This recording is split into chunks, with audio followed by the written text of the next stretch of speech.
मैं कह रहा हूँ कि स्थितियां काफी खतरनाक है। जो हम 20 साल पहले जब कश्मीर जाते थे, कश्मीर को कवर करते थे, तो हम वहां देखते थे, और तब हमें कल्पना भी नहीं थी कि हमारे उत्तर भारत में और देश के कई हिस्सों में ये समस्या खड़ी होगी। तो जो हम वो कश्मीर में उस समय देख रहे थे स्थितियां, आज हम देख रहे हैं, उत्तर प्रदेश में देख रहे हैं, उत्तरांचल में देख रहे हैं, बिहार में देख रहे हैं।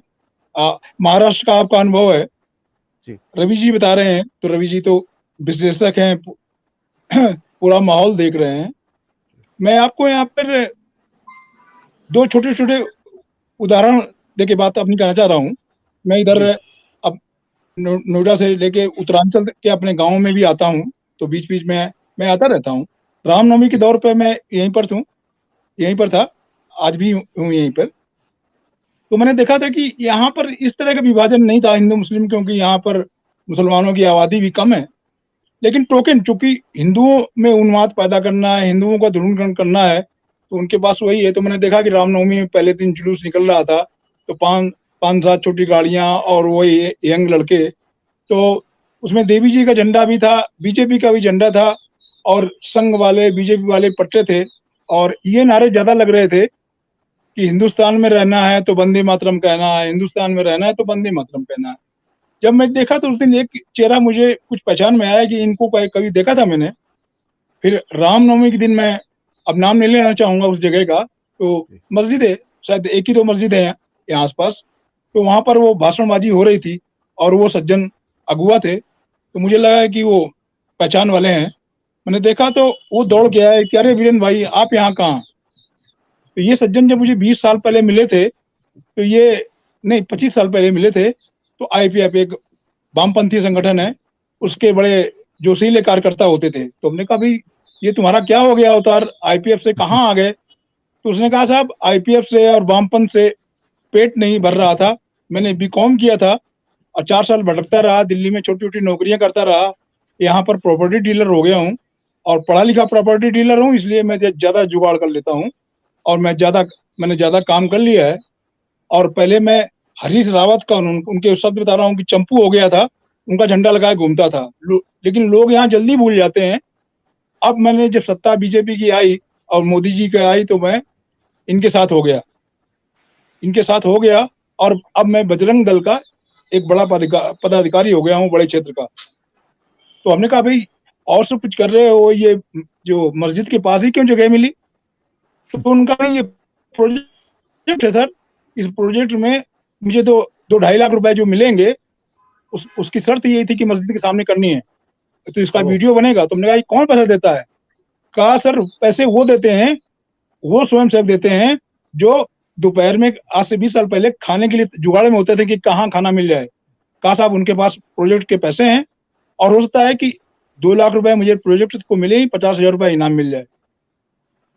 और उसने बड़े क्रूरता से ये कहा कि जो टोपी वाले मुल्ला जी हैं, वो आलू छील रहे हैं।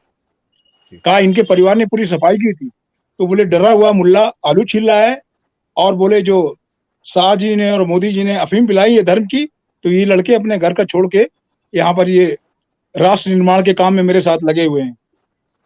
और तुमने कहा इसमें खर्चा कितना हुआ। बोले खर्चा क्या होता है, कुछ लोग तो अपनी गाड़ी दे देते हैं ये राष्ट्र निर्माण के काम के लिए, कुछ डीजल का पैसे ले लेते हैं, और कुछ लोग पैसे भी ले लेते हैं, तो मेरा काम चल जाता है। बोले मेरा काम पूरा 50,000 में हो गया है।